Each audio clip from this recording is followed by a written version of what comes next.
dans la vie, quand tu commences à avoir quelque chose de bien, il faut surtout pas s'accrocher à cette chose de bien. Parce que il faut continuer à aimer le process. Si tu aimes le process, ben, cette chose de bien, elle va devenir encore meilleure parce que tu vas continuer à évoluer. Salut à toi et bienvenue dans cette nouvelle interview de podcast. Je suis ravie de te retrouver pour ce format interview du jeudi. J'ai aujourd'hui eu la chance d'enregistrer un épisode de podcast avec Alex Viseo. Il était dans l'influence voyage pendant des années.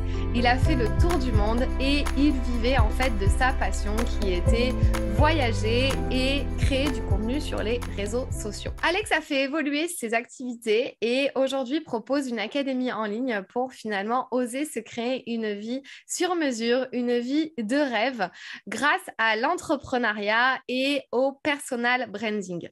On a eu une interview super enrichissante. On a parlé de plein de choses quand on se lance et aussi on a échangé autour de son parcours et de comment il a fait pour passer d'une activité qui marchait bien, qui était vraiment rentable, où il était dans l'influence voyage, à finalement se repositionner pour proposer ses services dans l'entrepreneuriat et comment oser se lancer véritablement dans l'entrepreneuriat pour vivre une vie plus alignée et vivre ses rêves.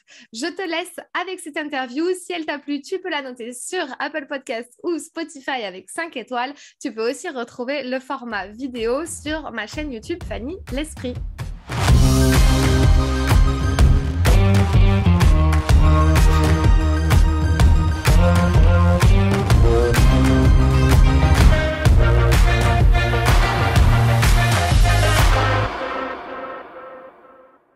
Salut Alex. Salut Fanny, comment ça va? Ça va super. Et toi? Écoute, comme je te le disais en off juste avant le podcast, écoute, c'est une grosse journée en émotion puisque je viens d'apprendre que j'ai une rupture des ligaments croisés. Voilà, cadeau de la journée. Donc, tu vois, c'est bon pour le mindset aussi. Ouais. Alors, c'est marrant parce que je pose toujours 3 questions au début de mon podcast. Et notamment, une des questions, c'est qu'est-ce qui t'arrive de positif en ce moment?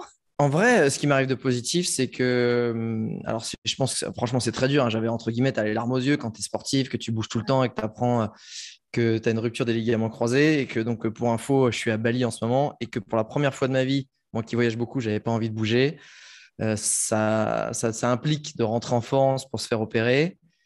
Et c'est une chose positive parce que je pense que ça va permettre de remettre de l'ordre dans ma vie. Tu sais, quand tu veux aller trop vite, tu veux être partout, tu n'as plus de focus. Et surtout, du coup, c'est une chose positive parce que ça va me permettre vraiment de remettre les priorités là où elles sont, en fait. Et donc, c'est en fait, il m'arrive un très, très mal pour un, j'espère, normalement, un très, très bien derrière.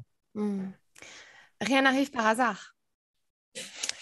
C'est pas que ça rien n'arrive par hasard, c'est que les choses arrivent, sont la conséquence de ce que tu envoies en fait. Et tu n'envoies pas toujours des signaux, tu sais, dont tu fais exprès. C'est parfois inconscient, mais ces signaux, tu les envoies, tu cultives, tu plantes des graines à chaque action et à un moment donné, tu les récoltes. Et des fois, tu as planté des mauvaises graines et des fois, tu en as planté des bonnes. Donc, des fois, la récolte, elle est excellente. Et d'autres, tu dis, je comprends pas, j'avais planté des bonnes graines et que tu n'avais pas fait gaffe. Et en fait, tu avais planté des trucs tout pourris. En fait, tu avais des vieux pissenlits dégueulasses. Voilà. En tout cas, je te souhaite de te rétablir vite et quand tu rentreras en France, de faire le nécessaire et que ça aille mieux pour toi rapidement pour que tu puisses repartir dans ton beau pays, là.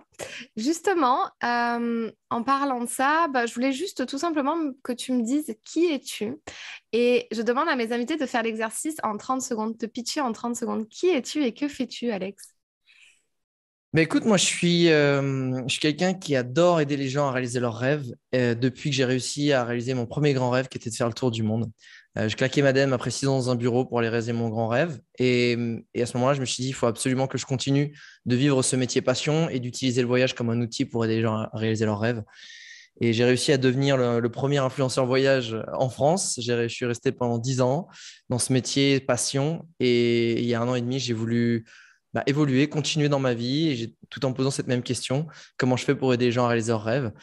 Et en fait, souvent, quand tu as commencé à voyager, tu as envie d'avoir une autre vie professionnelle, tu vois la vie différemment. Et du coup, aujourd'hui, je suis expert en personal branding et en stratégie de création de contenu, puisque j'aide les entrepreneurs et les freelances à attirer les bons clients, les bonnes personnes et générer des revenus grâce à leur communauté et de le faire de façon bienveillante. Ouais. Et parce que beaucoup de gens ont un talent, mais ils ne savent pas forcément comment en parler ni le promouvoir. Voilà ce que je fais aujourd'hui. Ok, cool, super. Donc, tu as répondu à ma deuxième question de la chose finalement positive. Donc, toi, c'est plutôt un truc un peu négatif qui t'arrive, mais tu as réussi à le transformer finalement en truc positif qui t'arrive. Et puis, tu sais, une autre question qui est, si je te donne 15 millions d'euros sur ton compte en banque personnel, là, Ouais. genre, tu reçois une notification, vous avez reçu 15 millions d'euros sur votre compte en banque personnel, qu'est-ce que tu ferais avec? Là, tout de suite, que je dois cramer obligatoirement ou pas?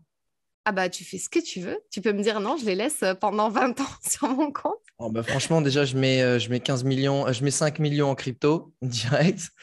Après, je pense que forcément, j'en donne une partie aux gens que j'aime. Ça, c'est sûr. Du coup, j'en remets, je pense, j'en ai éclaté. Donc, 5 sur les cryptos, 5 un peu sur les gens que j'aime et une partie en IMO pour moi, en immobilier, pardon. Et les 5 autres, ce serait pour injecter dans le business.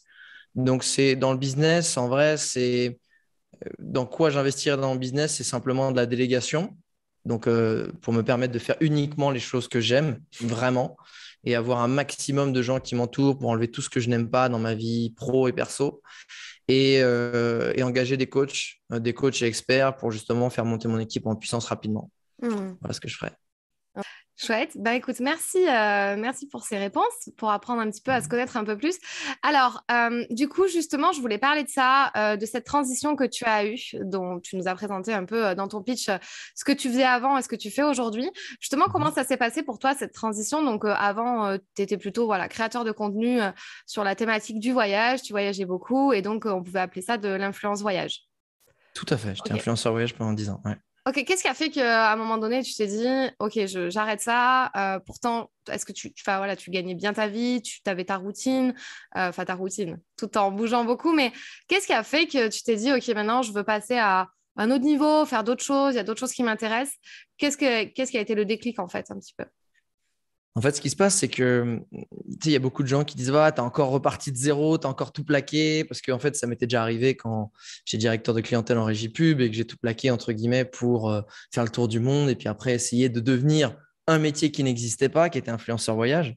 Je parle de ça, c'est en 2011.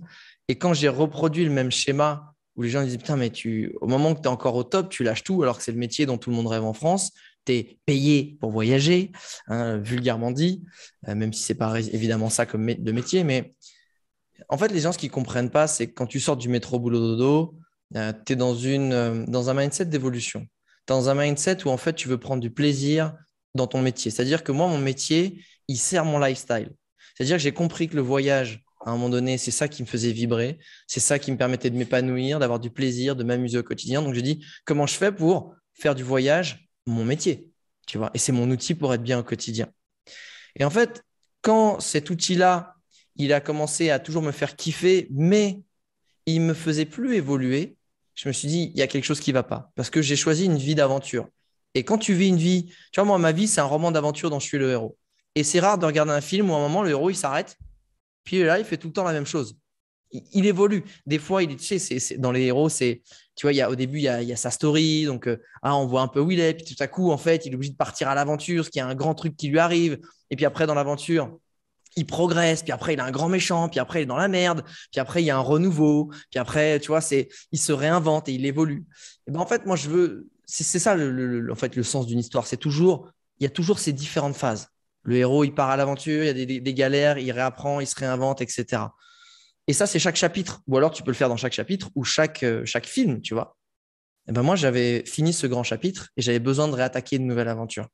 Et c'est comme ça, parce que la vie, c'est pas linéaire. Et ça t'arrive pas d'être dans une aventure, encore une fois, où tu vis tout le temps la même chose et que tu restes bloqué à un chapitre. Hmm. Ou sinon, ton chapitre, il va moisir, tu vas pas être bien, tu vas être frustré.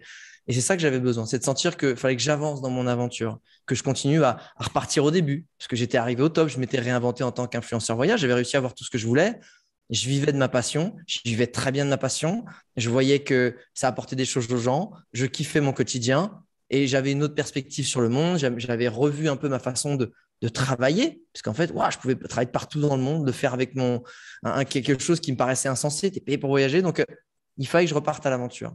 Et en fait, c'est ça, c'est qu'il y a un moment, il fallait que je passe à l'autre chapitre. Il fallait que je réattaque une nouvelle aventure qui me faisait vibrer. Et en fait, quand on parle de déclic, tu sais, c'est comme les gens qui deviennent millionnaires du jour au lendemain. Il a vendu sa boîte, ouah, du jour au lendemain, ça bascule. Sauf que pour monter sa boîte, ça lui a pris peut-être 5 ans, 10 ans dans son garage. Et en fait, moi, c'était un sentiment en fait de faim, un sentiment de… Tu sais, comme quand t'es gamin, t'as joué aux jeux vidéo toute ta life, et à un moment, tu rejoues aux jeux vidéo, ça te fait plus autant kiffer, ça commence à te saouler, tu vois. Ou c'était les films que t'aimes bien regarder, ou quand tu regardes la même série, puis à un moment, bon, bah, c'est bon, ça t'a saoulé.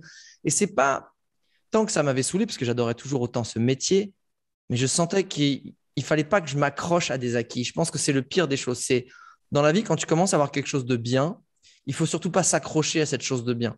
Parce que il faut continuer à aimer le process. Si tu aimes le process, ben, cette chose de bien, elle va devenir encore meilleure parce que tu vas continuer à évoluer. Et quand tout à coup, dans ta vie, encore une fois, tu as cette chose de bien et tu dis putain, pour la première fois, j'ai un truc que j'ai toujours voulu avoir et tu t'en accroches, et ben, sans le savoir, en fait, tu t'empêches d'avoir encore mieux. Et c'est pas le toujours plus, toujours mieux. Parce que le mieux, c'est juste l'évolution. Et chacun a son évolution, chacun a son chemin de vie, chacun a sa possibilité de devenir meilleur. Je sais que je ne ferai jamais aussi bien que Elon Musk ou Jeff Bezos, etc., en termes d'argent, de réussite. Et j'espère être une meilleure personne qu'eux. Je pense que ce pas des mecs super sympas, tu vois. Mais chacun évolue dans un sens. Et quand tu t'accroches à une de tes premières victoires et que tu n'arrives pas à la lâcher et à te dire, ben, j'avance, et l'évolution entrepreneuriale, personnelle ou peu importe, tu vois, ou émotionnelle, c'est accepter que lâcher prise et évoluer, ça peut aussi aller vers du moins bien pour remonter encore plus haut qu'avant. Moi, j'ai longtemps cru que la vie, c'était très linéaire. Moi, tu vois, je voulais monter tout le temps en permanence. C'est toujours plus, c'est toujours mieux, c'est toujours plus génial, je suis toujours plus heureux, j'ai toujours plus d'argent, etc. Et j'ai fait une retraite Vipassana, qui est une retraite méditative de silence pendant 10 jours, où tu ne parles pas, tu n'écris pas, tu ne parles à personne, tu ne regardes personne. Ce qui a beaucoup étonné mes amis, vu la quantité de paroles que je débite par jour et à la seconde. Et en fait, ça m'a appris une chose. La vie, c'est un oscillogramme. Et justement, quand tu montes très haut, il faut jamais t'y attacher parce que tu vas de toute façon redescendre.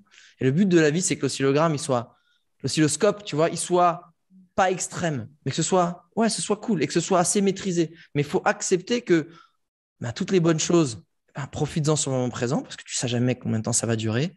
Mais l'avantage, c'est que toutes les mauvaises choses, elles passent. Et ça, c'est sûr. Et que quand tu acceptes ce chemin-là, tu évolues et tu acceptes que le changement, il va passer par des phases difficiles. Donc, le déclic, ça a été finalement d'accepter qu'il fallait que je lâche prise, que je passe à autre chose. Et c'est autre chose, ça allait forcément être plus compliqué que la vie géniale que j'avais réussi à me construire. Mais pour une vie encore plus géniale, pour moi, à ce moment-là, en fait. Parce que quelque chose de génial pour toi à un moment, elle est peut-être plus. Tu vois, quand tu es étudiant et que tu fais la fête tout le temps, c'est génial. Vas-y, tu sors, tu enquilles des verres, tu es à moitié bourré tous les 4 jours sur 5. Enfin, tu vois, tu sors avec des mecs ou avec des nanas, c'est trop cool. Mais à un moment donné, c'était fatigué. Ça fait plus de sens. Et tu referais la même chose, ça te gaverait en fait. Pourtant, c'est la même chose. Et en fait, c'est accepter que des choses dans ta vie, il y a un moment, elles font du sens et elles ne le font plus à un autre. Ouais, ça fait sens ce que tu dis. Du coup, j'ai plein de questions qui viennent, mais tu vois, par exemple, moi, je prends souvent l'exemple, par exemple, du compte en banque. Tu vois, le compte en banque, on aurait tendance à vouloir que ça soit hyper linéaire et que ça monte tout le temps, tu vois, et qu'on épargne et qu'à la fin, à la retraite, on est tant sur notre compte. Et la majorité des gens font ça, en fait. Mais aussi, le but de la vie, c'est, tu vois, c'est d'investir en soi pour faire d'autres choses et puis après, ça remontera. Et puis, en fait, c'est graduel comme ça. Et ça fait sens aussi dans le sens où, puis, moi, j'ai pas mal voyagé aussi. J'ai voyagé pendant 6 ans. Et à un moment donné, je pense que tu vois, on grandit, on devient un peu plus âgé, on a envie un peu de se poser, enfin voilà, de voir d'autres choses et de faire d'autres choses. Moi, il y a plusieurs choses que j'ai notées qui m'intéressent en fait de savoir. Donc déjà, tu as parlé à un moment donné juste un petit peu de jugement par rapport à tes amis ou tes proches qui t'ont dit, mais attends, mais t'es bien, tu fais ça, c'est le rêve de tout le monde en France et tout. Pourquoi tu changes et tout. Enfin, comment tu gères un peu, pas ce jugement, mais ces remarques un petit peu sur toi, ta vie et comment tu fais pour dealer avec ça? Honnêtement, ce qui est marrant, c'est que c'est plus des surprises que des jugements. Euh, les gens, en fait, quand ils sentent ta détermination, ils ont ah ouais, t'es sûr? Ok. Tu vois, c'est plus ça. Mes proches, je leur ai montré, je leur ai prouvé que quand j'avais une idée en tête, j'y allais et qu'il y avait une bonne raison derrière, tu vois, et qui sont plutôt cool. C'est plus les gens qui n'ont pas toute l'histoire derrière. Parce que quand tu es avec un pote, tu peux raconter, expliquer, tu dis ah, ok, cool, putain, génial, vas-y, fonce. Quand des gens, ils ont juste les gros titres, tu sais, ces gens qui ne lisent que le titre d'un article et qui ne lisent pas le détail de l'article, Ouais. ils disent ouais, t'as vu ce qui s'est passé là-bas, machin, non mais apparemment, machin, Alex s'est arrêté du jour au lendemain. T'as pas lu l'article en fait. Donc tu gardes ça, tu te dis mais t'es fou. T'as le meilleur job que tout le monde voudrait en France et dont tout le monde rêve. Tu fais rêver des générations et tu le laisses comme ça alors que t'es encore au top. Ah, mais justement, t'as pas compris en fait. T'as pas compris que c'est grâce à ce job-là, parce que j'étais dans cette démarche. J'ai réussi à avoir ce job-là parce que j'étais dans le mindset qui me fait le quitter aujourd'hui en fait. Et j'essaie de garder ce mindset. C'est ça le truc. C'est parce que j'avais ce mindset que j'ai réussi à avoir le job que toi, tu n'arrives peut-être pas à avoir. Et c'est parce que j'ai ce mindset que je le quitte sans problème, en fait, sans regarder derrière. J'ai jamais regretté. Il y a peut-être un moment où c'est pas que j'ai regretté, mais j'étais nostalgique parce que je suis passé je bouge tout le temps et je suis tout le temps dehors de 7h du matin à 23h le soir et c'était mon métier à, entrepreneur, merde. Je suis posé le cul sur une chaise à créer des choses, mais devant un ordi et gérer une équipe, etc. Et ça, mon corps, il avait du mal, on va dire, à le gérer. Il comprenait pas. Je suis quelqu'un qui a besoin d'être dehors et d'interagir. Mais hormis ça, j'avais pas de nostalgie sur tout ce que de plus de voyager. C'est juste physiquement, mon corps avait besoin de comprendre que, il faut se calmer, enfin, on va se poser, etc. Mais à part ça, non. Donc, pour répondre à ta question, comment je deal avec ça, c'est déjà, j'essaie d'expliquer parce qu'en fait, une chose sortie de son contexte, c'est comme un mec qui entend insulter un autre gars. Évidemment, c'est pas bien, mais en fait, ça se trouve, l'autre personne n'a fait que faire des choses très méchantes pendant 2 heures. Et toi, tu as juste entendu le mec qui a insulté, alors que, tu vois, à la base, en sourdine, il y a un gars qui le faisait chier. Tu vois, Zidane, tout le monde dit qu'il il a pété un plomb, il a mis un coup de tête. Oui, c'est sûr, il ne fallait pas mettre un coup de tête. Mais il y a quelque chose qui s'explique. Et si tu prends jamais la big picture dans la vie, tu comprends rien à ta vie et à celle des autres. Et quand tu remets dans le contexte, c'est de se dire, ben, j'explique. Je fais, OK, j'ai arrêté, mais parce que justement, en fait, il faut assumer d'avoir cette belle vie. Il faut assumer de jamais s'accrocher aux choses. Et quand tu fais ça et que tu l'expliques aux gens, bah, soit il y en a qui comprennent, parce que justement, ils essaient d'être inspirés par ça, soit il y en a qui ne comprennent pas, mais c'est parce que de toute façon, ils ne cherchent pas à évoluer dans leur vie. Et c'est totalement OK, en fait, parce qu'eux cherchent la sécurité. Donc, ils n'arriveront pas à comprendre ça. Ou alors, ils vont dire, waouh, respect, tu vois. Il y en a plein qui vont dire, waouh, franchement, respect et tout. Enfin, beau gosse, tu vois. Mais genre, putain, je ne l'aurais pas fait. Ouais. Tu vois, Je mais te pose c'est. cette question parce qu'en fait, si tu veux, tu pourrais aussi te faire influencer. C'est-à-dire, ouais, ils ont raison, et tu vois, réfléchir sur toi et te dire, mais attends, mais qu'est-ce que je suis en train de faire? Et je sais que dans mon audience, j'ai des personnes qui peuvent se faire, tu vois, influencer facilement par rapport à la vie des autres, des il faut, je dois, tu vois. C'est pour ça que je t'ai posé cette question finalement.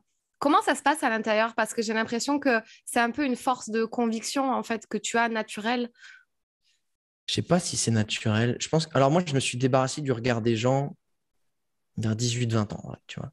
Alors, évidemment, quand on dit je me débarrasse du regard des gens, c'est à 80%, ça m'est égal. Il y a toujours, à un moment donné, il y a des choses qui vont te piquer, surtout quand ça tape là exactement où il faut pas, ou quand c'est certaines personnes qui vont te dire un truc. Mais grosso merdo, 80% du temps et de ce qu'on me dit, j'en ai rien à taper, en fait. C'est pas que je dénigre les gens, c'est juste que, en fait, les gens projettent sur toi leur réalité. C'est rare qu'on te donne un conseil, enfin, c'est une phrase connue, mais c'est rare qu'on te donne un conseil par rapport, genre, je te connais toi, j'ai compris qui tu étais, je sais ce que tu aimes, je sais ce que tu n'aimes pas, je sais là où tu es bon, là où tu n'es pas bon, peut-être que tu devrais faire ça. Et ces gens-là, justement, je suis proactif et c'est moi qui vais même leur demander des conseils. Je n'attends pas de les recevoir parce que je sais que ça a de la valeur et je sais que c'est quelque chose qui va être sur mesure, tu vois. Pour le reste, c'est inutile parce que les gens, ils ont une autre réalité, ils te donnent des conseils qui, en fait, ils projettent leur peur sur toi. Euh, donc, en fait, ça m'est vraiment égal. Et surtout que j'ai choisi une vie où souvent j'étais celui qui trustait, moi, devenir influenceur voyage. Il n'y a pas tous les gars qu'il y a aujourd'hui sur Internet et que tu as juste à suivre un chemin qui est tracé, comprendre le process, voir un peu comment ils ont fait, retracer un pattern que tu vas resuivre pour essayer de recréer ce chemin du succès. Moi, j'étais avec ma machette, en plus, littéralement avec ma machette pour de vrai, dans la jungle, tu vois, à faire des vidéos, etc. Et je traçais mon chemin d'influenceur voyage. Donc, à ce moment-là, en fait, tu peux écouter que toi. Parce que les autres, ils vont te dire, ouais, fais pas ça, mais fais pas quoi, un truc que tu sais même pas de ce que je suis en train de faire. Tu peux même pas y croire, tu vois, parce que tu sais, même moi, je sais même pas si ça existe ou si je vais y arriver. Mais je voulais essayer de me dire, je vais essayer d'y arriver. Et en tout cas, je veux essayer de pas avoir de regrets. Je suis convaincu que je veux essayer d'y arriver. Et c'est ça, en fait, la clé. Tu n'es pas convaincu que tu vas y arriver. Au fond de toi, tu as envie d'y arriver. mais tu es convaincu que tu vas essayer à fond d'y arriver. Et peut-être qu'au final, ce que tu vas obtenir, c'est parce que tu crois. Peut-être que ce sera mieux, peut-être que ce sera moins bien, mais en tout cas, tu auras vécu ton truc. Donc, le regard des gens, il met. Je choisis les gens qui ont de l'importance à mes yeux dans les conseils qu'ils me donnent. Parce que je sais que cette personne-là me connaît bien. Cette personne-là, moi, j'ai un pote, il est l'opposé de moi. C'est mon frère spirituel, il est l'opposé de moi. Introverti, calme, ultra réfléchi, il ne faut pas trop le brusquer. Alors, tu vois, moi, je suis tac, boum, bam, boum, bam. Du coup, quand je lui expose mon problème, il va me l'amener sous un angle qu'il n'est pas capable de voir moi, en fait, avec mon regard, ma personnalité, mon chemin de vie et ma façon d'être. Et ça, c'est important. Donc, choisis les gens dont le regard et le jugement est important, pas l'inverse. Ok, merci pour ce conseil gratuit offert par Alex Viseo. Cool. Et finalement, qu'est-ce qui a fait que tu t'es dit, ok, donc je vais choisir l'entrepreneuriat. Enfin, donc tu étais quand même une sorte d'entrepreneur avant, mais genre, je vais me poser, je vais développer un business pour aider les gens à développer leur business, enfin voilà, ou vivre leur vie de rêve, voilà, et d'avoir plus de liberté dans leur vie. Qu'est-ce qui a fait que tu as choisi ça et notamment la voie du personal branding? Parce que tu aurais pu totalement faire autre chose. Enfin, tu aurais pu être coach business ou mindset ou tu vois, enfin, il y avait plein de possibilités finalement qui s'offraient à toi. C'est une bonne question. En fait, ça a pris du temps à répondre à cette question. Et la dernière fois que j'ai essayé de répondre, j'étais justement à Bali. J'étais à Bali parce que je me suis dit, OK, c'est pas en étant sur mon. Parce que quand j'ai arrêté mon métier d'influenceur voyage, c'était pas comme les plans que j'avais prévus. Je m'étais dit, ouais, bah en fait, je fonce pleine balle vers la vie d'influenceur voyage. Et le jour où il y a quelque chose qui croise ma route, bon, et qui fait plus de sens, bam, un gros virage, frein à main, fond de cinquième et on redémarre dans l'autre sens, tu vois. Gros drift, on fait un bisou au radar et on s'arrache dans l'autre sens.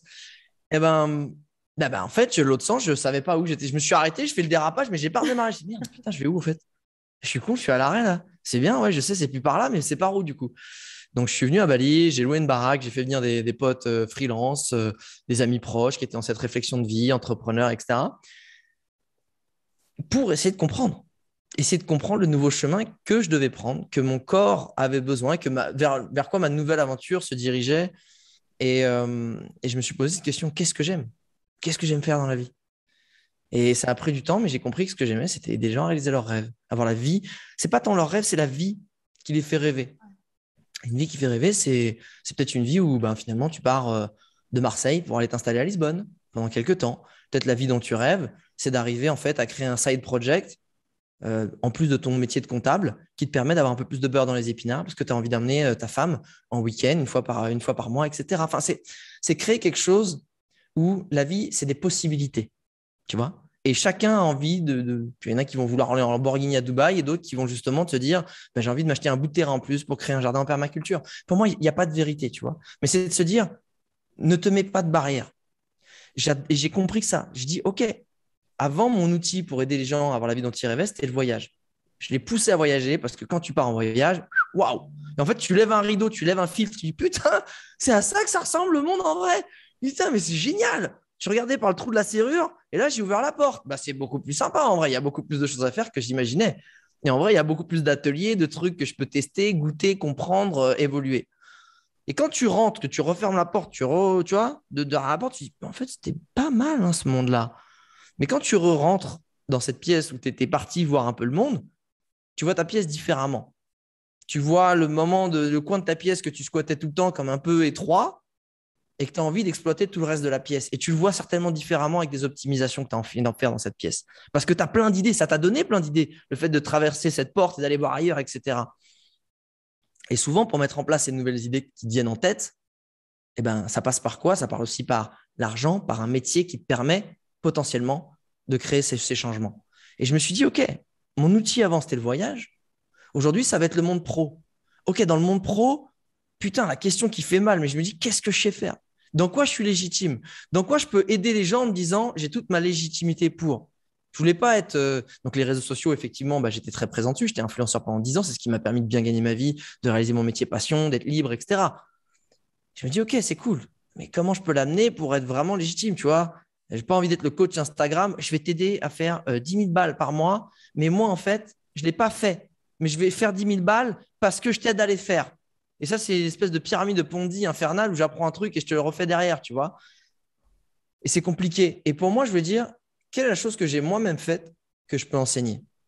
Ok, ben, j'ai appris à créer du contenu, à me raconter, à générer à fédérer une communauté autour de moi qui me permet de vivre grâce à ça. Parce qu'il y a un lien, il y a des valeurs en commun, il y a une confiance qui s'est créée et je suis à l'écoute de ma communauté, j'essaie de lui donner ce qu'elle veut et en contrepartie, ça me permet d'en vivre.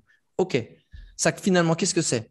Ça s'appelle le personal branding. C'est comment tu incarnes ton business et comment tu as une stratégie de création de contenu derrière. Ok, ça me parle.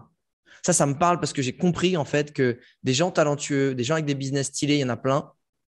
Des gens qui savent raconter et mettre en avant leurs compétences de façon authentique et qui est vraiment aligné avec qui ils sont sans récupérer des trucs à droite, à gauche pour faire bling bling au putaclic, il n'y en a pas beaucoup.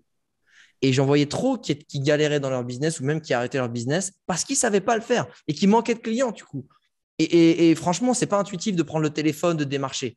Par contre, ça peut le devenir beaucoup plus facilement de parler de soi, de parler de son aventure, de parler de son business et à sa façon. Je me suis dit, putain, mais c'est ça que je veux faire. Quand j'ai commencé à filer quelques conseils à des potes qui étaient dans l'IMO, dans l'investissement, dans le sport, dans le filmmaking, et je voyais qu'il y avait des diffs, ça commençait à shifter, tu vois, à transformer en clients sur Insta, sur différents réseaux. Je dis, putain, c'est génial. En gros, j'étais un bon joueur, j'étais un, entre guillemets, alors sans comparaison, mais un Zidane pendant 10 ans.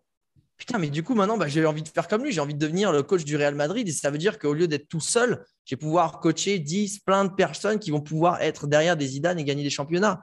Mais en fait, ça, c'est encore plus grisant, en fait, de transmettre ce que tu as appris et même toi, te challenger pour apprendre encore plus pour aider ces gens-là. Parce que ces gens-là que j'aide, il y en a plein qui sont 10 fois plus talentueux que moi, qui sont plus intelligents, plus efficaces. Et ça, c'est encore plus fort. Parce que tu dis, tu as un leverage qui est encore plus puissant. Ce que tu as réussi à faire tout seul, toi, avec tes capacités, c'est rien par rapport à ce que d'autres vont peut-être pouvoir faire grâce à tes conseils. Parce que tu leur injectes 10 ans d'expérience. Et je me suis dit, ça, c'est fou. Donc, j'ai choisi ça pour ça. C'est super ce que tu dis. Et en fait, je me permets juste de rebondir parce que j'ai eu Charlotte Apieto sur le podcast de Postadem. Et en fait, du coup, on a parlé justement de cette comparaison entre le personal branding et le nom de marque. Et donc, du coup, elle, c'est vrai qu'elle avait plus tendance à aller vers un nom de marque, voilà, où le jour finalement où elle peut disparaître dans la nature, sa marque continue à tourner et son business Bien aussi. sûr. Comment toi, justement, quels sont les avantages d'un personal branding ou justement pour répondre à cette problématique, le jour où toi, tu veux un petit peu te détacher de tout ça, comment tu vois les choses? Alors déjà, il y a deux choses qu'il faut comprendre. Tu as le personal branding quand tu es freelance et le personal branding quand tu incarnes et tu es entrepreneur, tu incarnes une boîte. Déjà, j'ai envie de te dire, si tu es freelance, quand tu arrêtes ton personal branding, ça veut dire que tu arrêtes ton activité freelance. Ça veut dire que tu as juste envie d'être tranquille et de te réintégrer dans une boîte. Donc, tu réintègres le salariat. Terminé, bonsoir, tu vois. Ou alors, tu montes une société, mais pareil, c'est peut-être parce que tu n'as plus envie d'être sur le devant de la scène. Donc, ça, c'est une chose. C'est peut-être ton activité de freelance où tu n'as plus envie d'être seul au front. Parce qu'en fait, quand tu es freelance, tu es au front en permanence. Il faut que tu gères tout, quoi. Quand tu commences à déléguer, à gérer, à avoir une équipe, c'est là, tu as une démarche d'entrepreneur, ce qui est plus pareil. Et donc, si tu es entrepreneur et que tu as envie, comme tu dis, de revendre ta boîte et que ça tourne, etc., je pense qu'en fait, il y a plusieurs compréhensions sur c'est un levier business qui est ultra puissant. C'est, je dirais même, le levier business le plus puissant si tu veux très vite scale ta boîte.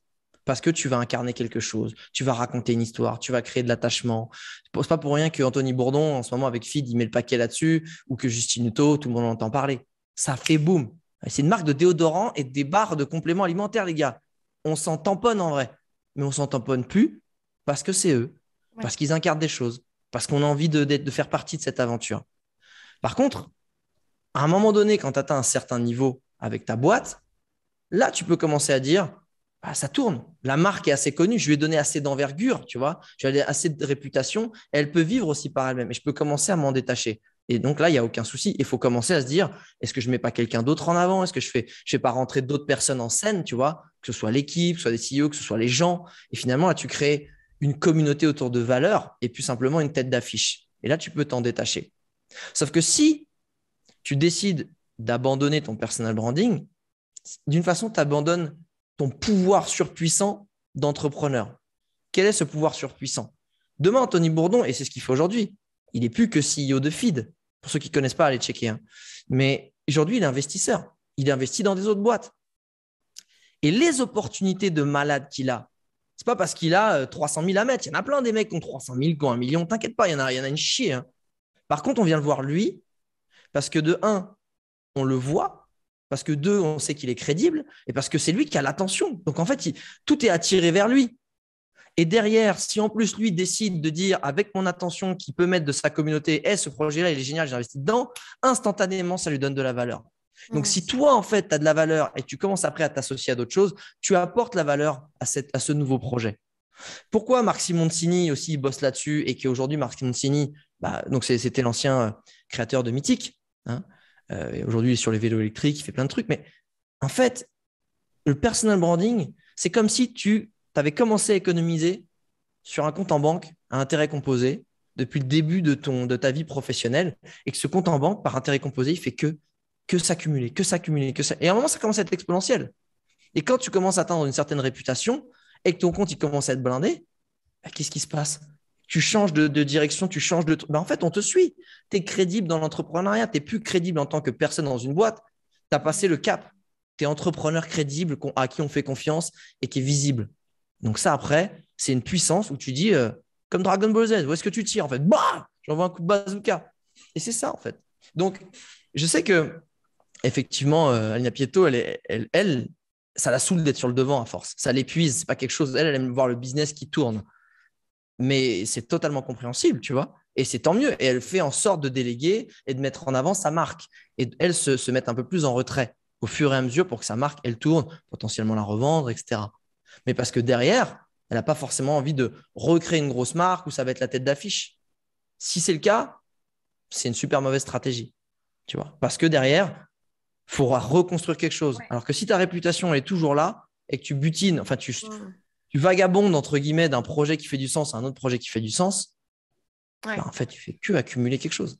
En fait, là, ce que tu es en train de dire, donc c'est super intéressant. En fait, tu es en train de casser un peu la croyance de soi, parce que tu vois, c'est un peu la question qu'on me pose souvent aussi dans ma communauté, c'est est-ce que je dois faire plus du personal branding, utiliser moi, ma marque, moi, mon nom, tu vois, être coach avec mon nom et tout, tu vois, et puis maintenant, on est très nombreux dans le coaching, ou est-ce que je dois finalement pas me cacher derrière un nom de marque, mais avoir un nom de marque, et du coup, ça représente finalement aussi mon histoire. Mais là, tu es un peu en train de casser la croyance et tu es en train aussi de réunir un peu les deux.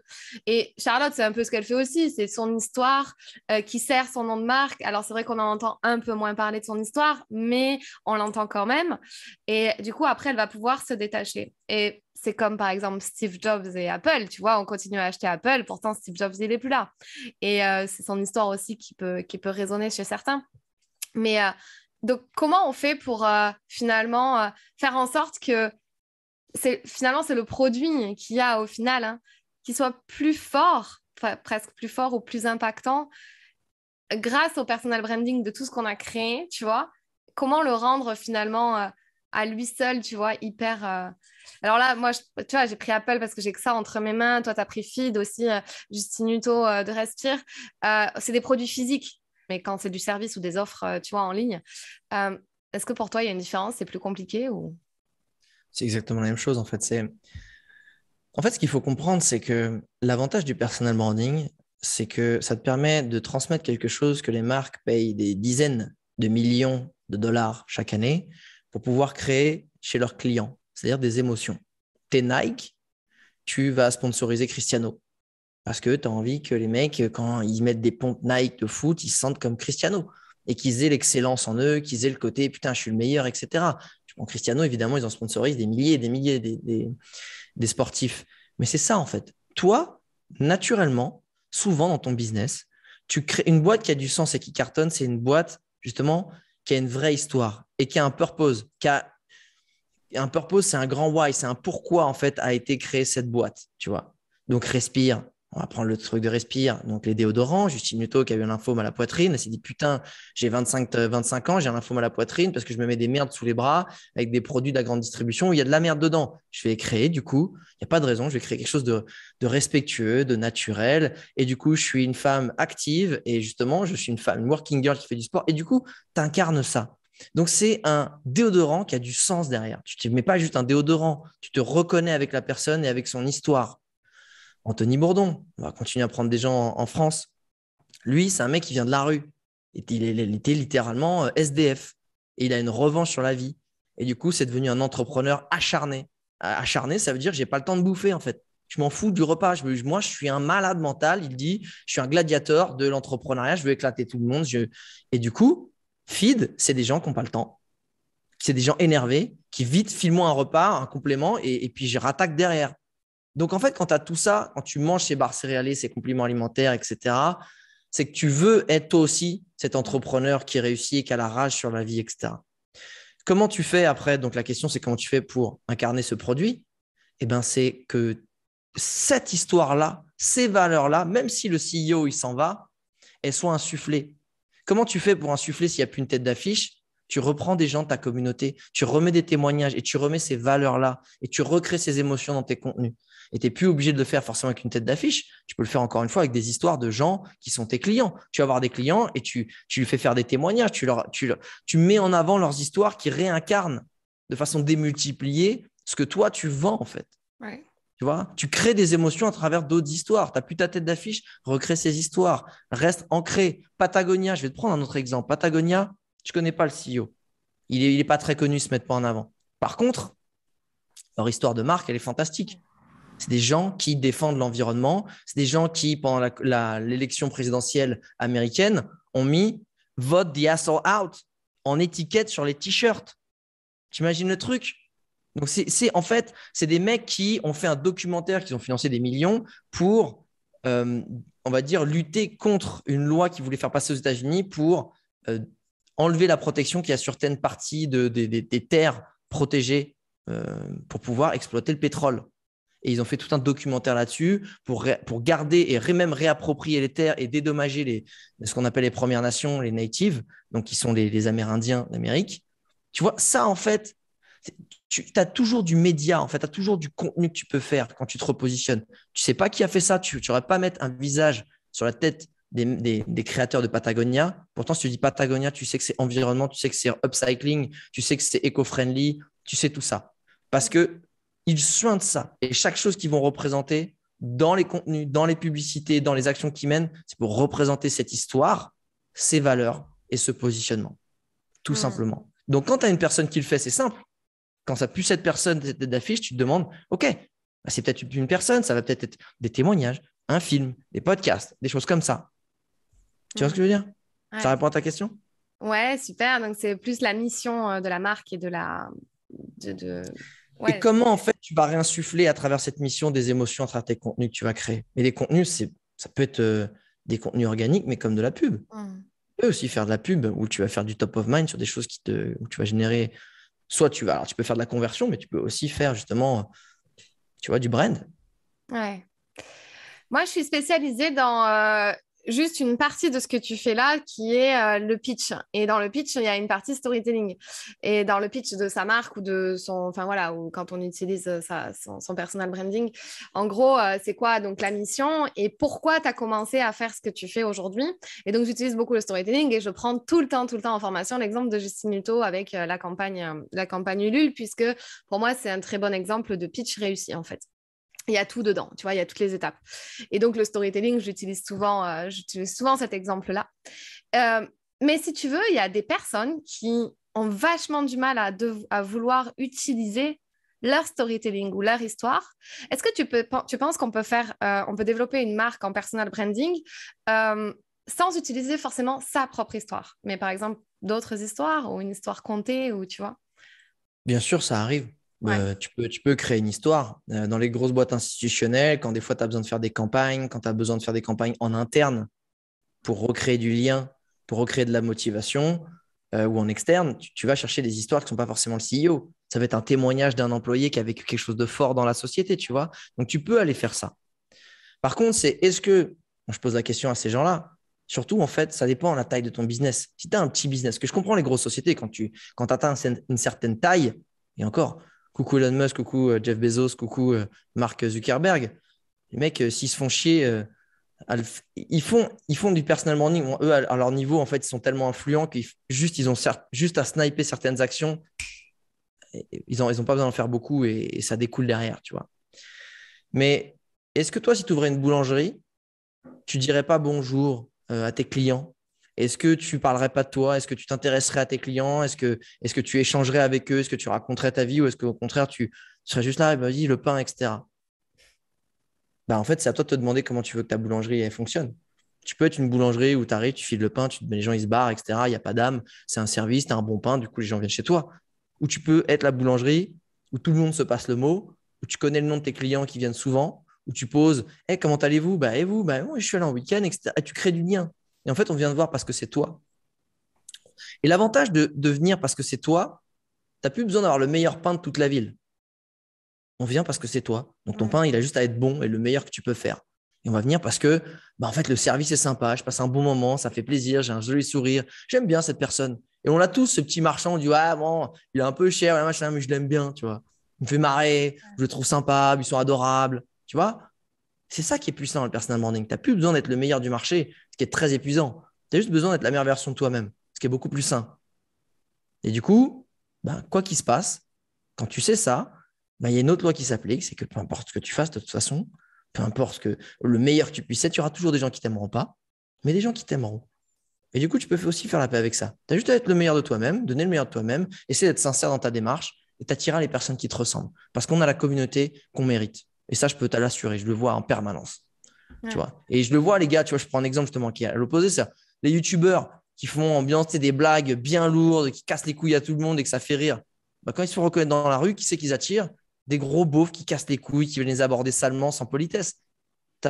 Et inversement, tu as la communauté qui te ressemble. Bah, quand tu sais ça et que tu fais les choses bien, c'est quand même cool. Parce que tu as des bons clients et qui te soutiennent et qui vont t'acheter à chaque fois dès que tu as un nouveau produit parce qu'ils te font confiance. T'as la communauté qui te ressemble. Alors ça, c'est une pépite, tu sais, j'avais jamais capté, tu vois, ce truc-là. Et cool, bien. On va tout doucement arriver vers la fin de ce podcast. J'ai encore quelques questions. Enfin, j'en ai 10 milliards, tu vois. Mais là, on a vraiment partagé énormément de valeurs, je pense, autour du personal branding et du storytelling et tout. Donc, merci à toi, bravo. Juste, est-ce que tu as déjà connu, là, dans ton parcours, que ça soit même avant, quand tu étais créateur de contenu, des échecs, des difficultés, des trucs où tu t'es dit, mais j'ai envie de tout arrêter, genre, j'arrête, ça va pas. Et on verra plus tard. Mais genre, vraiment, tu vois, ce moment où ça va pas du tout et tu t'es senti en difficulté et comment tu as fait pour te relever? Mais ça, c'est tout le temps en vrai. Ouais. De quoi tu me parles? C'est ma life en fait. C'est-à-dire que je dis souvent que si j'ai réussi à être le numéro un ou de réussir dans tout ce que j'ai fait, franchement, je ne l'ai pas fait avec classe. Je ne l'ai pas fait avec brio. Je l'ai fait parce que je prenais 2 fois plus de temps que tout le monde à percuter, à comprendre, à avancer, à être productif. Sauf que c'était une des personnes qui ne lâchait pas en fait. J'étais une des personnes qui se relevait, qui n'abandonnait pas. Mais je suis loin d'être le plus intelligent, le plus rapide, pertinent, avec les meilleures idées. C'est juste que je lâche pas. Et en fait, le seul problème qui fait que je me sente mal, c'est quand j'oublie en fait de prendre du plaisir à galérer. C'est quand justement tu en as marre de galérer.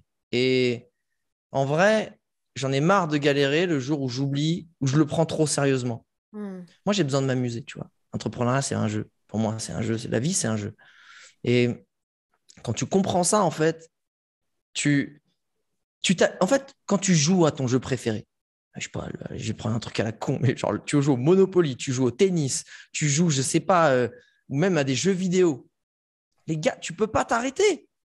Ta série Netflix préférée, tu peux pas t'arrêter. Tu peux pas burn out en t'amusant parce que tu kiffes, parce que tu prends pas au sérieux. Tu es juste en train de prendre du plaisir. Tu as envie de. Tu peux être énervé parce que tu n'arrives pas à gagner, mais t'es pas genre.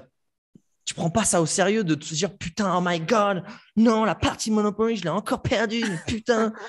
Tu es là, vas-y, putain, ça me saoule, vas-y, on en refait une. Vas-y, la prochaine fois, je te claque, tu vois. Ou au tennis.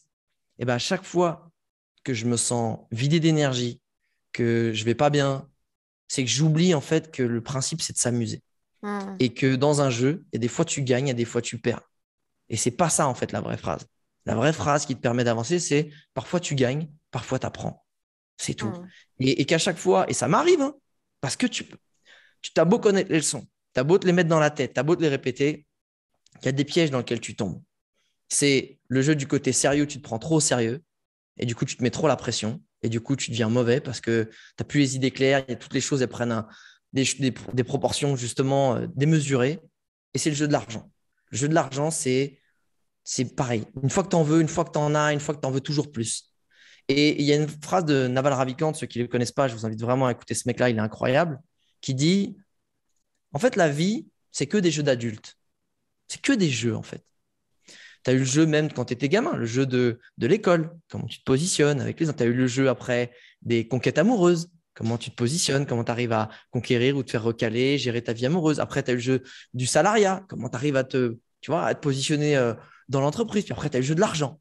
Et il dit, le problème des jeux d'adultes, c'est qu'ils sont tellement bien faits qu'ils n'ont pas de fin. Et en fait, tu veux gagner un jeu d'adulte, c'est simple, mais c'est dur. C'est-à-dire que c'est à toi de décider quand est-ce que tu as assez joué ou quand est-ce que tu as gagné. Parce qu'il décrit des potes à lui qui sont multimillionnaires, mais qui sont en train de jouer encore le jeu de l'argent.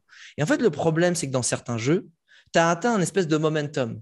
Tu sais, comme moi, j'ai eu dans l'influence voyage. J'aurais pu continuer plein de temps, mais j'avais atteint mon momentum. Et j'ai dit, OK. J'ai encore cette phrase, je l'ai entendue après, et j'ai compris que c'est exactement ce que j'avais fait. J'ai atteint mon momentum et je dis, j'ai assez joué. J'ai gagné, j'ai assez joué, et je passe à un autre jeu. Et en fait, la force, le bon mindset, c'est de se dire, quand tu joues à un jeu, à quel moment tu as assez joué ou quel moment tu as décidé que tu avais gagné et que tu prends cette énergie et ce savoir que tu as réussi dans le jeu que tu avais gagné pour le remettre dans un autre jeu. Ça peut être un jeu personnel ou professionnel, peu importe. Et c'est ça. C'est ça. Donc, quand tu galères, quand ça va pas, dis-toi juste que tu es dans une aventure d'un jeu et c'est important que quand tu te lances dans une aventure personnelle ou professionnelle, tu définisses des objectifs précis, quantifiables, datés, pour te dire, OK, j'ai atteint mon objectif, je peux passer à autre chose, je peux m'en remettre d'autres. Sinon, tu te fais bouffer parce que tu peux réussir et sans t'en rendre compte, tu vas redescendre. Parce que tu vas creuser, mais en fait, tu creuses ta tombe. Alors qu'avant, tu avais juste construit ta maison. Et c'est ça le truc. Donc, pour répondre à ta question, des jours où je suis là, où je me sens nul, où c'est pourri, où je galère, tous les jours. Ouais. Mais gratitude interminable, galactiquement géniale d'avoir le métier que j'ai, avec la vie que j'ai, tu vois, d'avoir les capacités que j'ai, parce que je n'ai pas les meilleures capacités du monde, mais m'ont permis d'en arriver là. Et en fait, c'est ça. C'est quand tu prends du plaisir à t'amuser, à jouer l'entrepreneur, à jouer la vie, c'est charmé. Et les galères, c'est parce qu'en vrai, quand tu joues un jeu, et je termine là-dessus, quand tu joues un jeu, même un jeu, n'importe quel jeu vidéo, encore une fois, Monopoly, truc à la con. Quand tu as terminé ton jeu, tu es là, tu fais bon, bah, même si tu as gagné, tu fais refais une partie. Tu veux refaire une partie. C'est-à-dire que tu veux pas que le jeu il s'arrête. Et le problème des gens dans l'entrepreneuriat ou dans l'argent, ils veulent tout de suite, dès qu'ils commencent le jeu, terminer le jeu. Je veux l'autonomie financière, l'indépendance financière, je veux faire 1 million. Et ils veulent vite, ils veulent tout cramer pour arrêter. Mais en fait, je dis, mais les gars, vous êtes en train de me dire que le meilleur jeu du monde, vous voulez le terminer vite. C'est pourri votre vie. Elle est naze votre vie. C'est pas ça, vous n'avez pas capté. Prenez du plaisir.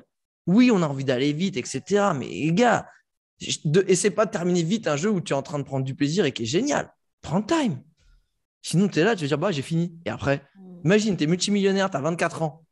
Bah après, bah, je peux te dire, si tu ne sais pas pourquoi tu l'as fait et que tu n'as pas eu la bonne démarche et que pendant ce temps, pendant le process, tu n'as pas mis les bons paramètres, tu te crames la tête et tu es perdu. Et après, tu tombes dans la drogue, dans la dépression, dans les trucs où il n'y a plus de sens. C'est véridique, il y en a plein. Ouais. Bah écoute, en tout cas, c'est cool parce que tu utilises à chaque fois vachement de métaphores. T'es un mec qui est archi visuel et tout, donc c'est chouette. Et en fait, de voir la vie, tu vois, la vie finalement, ou l'entrepreneuriat, ou les échecs, ou les difficultés comme un jeu, puis finalement, on se relève toujours dans un jeu, puis on a envie de recommencer et tout, c'est chouette parce que tu vois, il y a plein de gens aussi avec qui je discute qui sont peut-être à 2 doigts d'arrêter parce que c'est trop dur et que ça demande trop d'efforts et que c'était plus facile quand on était salarié, tu vois, enfin c'est des conversations que je peux avoir régulièrement avec des gens qui m'entourent, tu vois, et c'est hyper intéressant ce que tu dis. Finalement, si on voit le truc comme un jeu, évidemment il y a des étapes à passer et voilà, c'est dommage d'arriver trop vite à la dernière étape, quoi. Et les gens ils se mettent trop la pression et je me mets dedans en vrai. Parce qu'encore une fois, je retombe souvent dans ce piège-là. Et moi, j'ai un gros défaut, c'est que je me challenge, mais à un niveau où c'est de l'autoflagellation. Et ça, c'est toxique. Tu vois, et ça, c'est quelque chose sur lequel j'essaie vraiment de faire attention parce que ça te tire vers le bas et non pas vers le haut. Quand tu te challenges, c'est bien. C'est plutôt de dire, putain, j'ai foiré. OK, là, c'était pas bien, c'est pas bien, je vais faire mieux. OK, ça, c'est cool. Quand c'est plutôt genre, putain, j'ai encore foiré, putain, c'est pas bien, je peux faire mieux, t'es nul. Et tu sais, t'as ces pensées dans ta tête. Ça, c'est toxique. Et du coup, tu as ces pensées-là quand tu te prends trop au sérieux, tu te mets trop la presse, tu vois. Et le problème de souvent, tu vois, quand tu lances dans l'entrepreneuriat, il y a un problème qui est naze en vrai à cause des réseaux sociaux. C'est souvent quand tu te lances dans l'entrepreneuriat ou dans le freelancing, tu te lances dans cette aventure parce que souvent dans le salariat, il te manquait quelque chose. Le fait de vouloir pouvoir prendre tes propres décisions, de gérer ton agenda, de pouvoir finalement remettre du sens dans tes actions, d'arrêter de devoir appliquer des règles stupides en interne, des process de merde, tu vois. Donc, tu fais ça pour retrouver du sens et pouvoir retrouver toutes ces valeurs. Et une fois que tu es dedans, eh ben, tout à coup, parce que tu commences à te documenter, tu entends le mot argent en permanence. Tu oublies ces process, tu oublies ces valeurs. Et tout à coup, tu perds ton challenge qui était de lancer une activité qui remplace ton salaire d'employé et finalement d'être bien à tu es misérable dans ta tête parce que tu as remplacé ce salaire-là, mais tu te sens nul parce que tu ne fais pas 100 000 balles tous les mois ou 1 million sur l'année ou même 10 000 balles par mois, alors qu'à la base, tu voulais juste faire peut-être 2 500 balles, ce qui est très, très bien, parce que c'est ce que tu gagnais, mais tu le fais à ta façon, avec tes règles. Et ça, les gens, ça me rend dingue. Et n'oubliez pas, si vous nous écoutez, les gars, si vous faites 2500 balles, qui était votre salaire d'avant, vous avez niqué le game. Vous avez gagné la vie, en fait. Tu as gagné. Cherche pas. Oublie les gens qui veulent toujours faire plus. Si tu fais plus, fais-le en t'amusant et en gardant cette légèreté, en fait. Sinon, tu te crames et c'est pas bon. Et là, c'est là où tu mets, en fait, tu es en train de. Tu avais mis l'échelle sur le bon mur et en repensant après à l'argent qui n'était même pas ton objectif premier, c'est que tu as changé de mur. Et tu vas arriver en haut comme un connard ou une connasse, parce que ça arrive aussi aux femmes. Hein.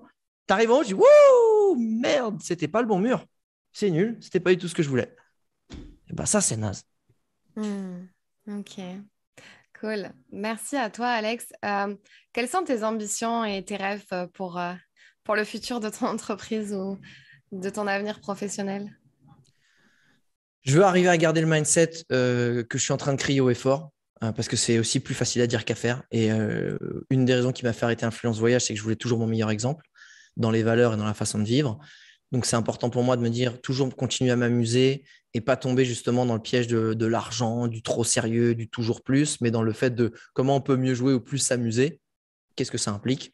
C'est peut-être recruter des gens et faire plus de chiffre d'affaires, mais peut-être pas justement, peut-être moins de chiffre d'affaires et moins de personnes dans l'équipe. Il y a des gens qui sont très heureux à un CA de 200 000 et qui, quand ils vont chercher le million, ils sont misérables, ils sont en burn-out. Donc, c'est vraiment continuer à prendre du plaisir et créer un business qui apporte de la valeur dans le monde. Donc, tu vois, moi, j'essaie d'aider les gens à créer de la valeur dans leur business, à faire plus de CA dans un business qui est censé être un business passion, tu vois, un business qui leur permet d'être heureux dans leur vie. Donc, je veux avoir un business à impact. Et grâce à ça, c'est faire un chiffre d'affaires qui me permet de réaliser mon grand rêve que j'espère réaliser dans quelques années, qui est de créer ma réserve naturelle privée. Ouais. Ça, c'est quelque chose qui est important pour moi. Cool. Chouette. Ben, écoute, je te souhaite que ça t'arrive en tout cas. Où est-ce qu'on peut te retrouver et comment on peut bosser avec toi si on a envie de travailler avec toi? Bah écoute, c'est assez simple. J'étais influenceur pendant 10 ans. Donc, tu tapes Alex Vizeo, VIZEO sur à peu près n'importe quel réseau social. Je suis dessus, vu que je suis quand même avant tout et je continue de l'être, parce qu'il faut que je sois le meilleur exemple de ce que je dis qu'il faut faire. Donc, je suis créateur de contenu. Et si tu veux checker aussi, tu veux des ressources gratuites où je fais beaucoup de choses en valeur gratuite sur mon académie, c'est viseoacademy.com. Donc, il y a toutes les bases du personal branding en e-book gratuit. Ça fait 140 pages, mais c'est une demi-heure de lecture. Hein. C'est fait de façon assez ludique. J'ai la méthode H8 pour apprendre à créer 1 mois de contenu en une journée. J'ai Easy Prospect pour apprendre à créer une page qui capte des clients et pour avoir des calls. Et pareil, tout ça, c'est gratuit. Donc, allez-y, régalez-vous. Puis après, si vous avez envie d'aller plus vite, il y a aussi des formations premium, mais commencez déjà par là. Et dites-moi si ça vous plaît, tout simplement. Cool. Bah écoute, merci infiniment. Si tu veux rajouter une dernière chose, une dernière punchline ou une dernière citation que tu aimes bien te répéter, c'est libre à toi de le faire maintenant. Alors, oui, j'en ai plein des citations, mais en fait, il y en a une que j'aime bien, c'est celle d'Einstein qui dit la folie, c'est de répéter la même chose tout le temps et de vouloir en espérer un résultat différent. C'est soit tu fais la paix avec la vie que tu as et que c'est cool en fait. Soit tu rêves d'autres choses, c'est cool aussi, mais donne-toi les moyens d'y arriver en fait.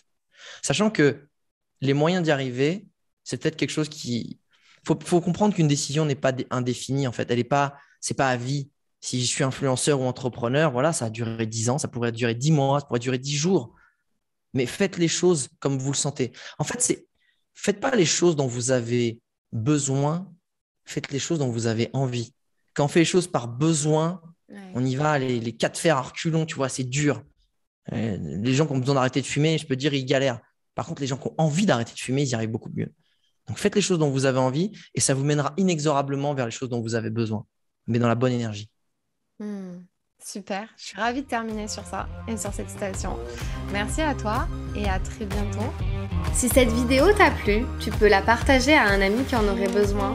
Tu peux aussi t'abonner à ma chaîne YouTube pour m'encourager. Tu peux me retrouver sur tous les réseaux sociaux sous le nom de Fanny l'Esprit Coach. Tu peux me poser toutes les questions que tu souhaites et aussi me donner des sujets que tu aimerais que j'aborde. Je te dis à très vite dans une toute nouvelle vidéo.